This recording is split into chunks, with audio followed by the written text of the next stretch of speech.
કે હા મિત્રો, સૌથી વધારે જો અમારો આ યાત્રામાં સહારો હોય ને તો આવા પેટ્રોલ પંપો છે. કારણ કે જો આ બજારમાં બોટલ પાણીની લેવા જઈએ ને તો 10 થી 20 રૂપિયામાં પડે છે. અને અમે આ પેટ્રોલ પંપે આખો દિવસ પાણી ભરી અને સાયકલ ચલાવતા હોઈએ છીએ.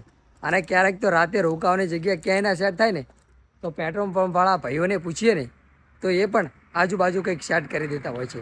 એટલે સૌથી વધારો અમારો એમ ઈચ્છો આવા ઘણા બધા પેટ્રોલ પંપો હોય છે કે અમારી યાત્રામાં અમને ઘણો બધો સાથ આલે છે. તો મિત્રો, મારું નામ છે જીતાપુરા પ્રવીણ અને હું કરી રહ્યો છું સંપૂર્ણ ગુજરાતની સાયકલ યાત્રા. અને આજે આપણી આ સાયકલ યાત્રાનો થઈ ગયો છે 32મો દિવસ, એટલે કે 1 મહિને 2 દિવસ થઈ ગયા છે.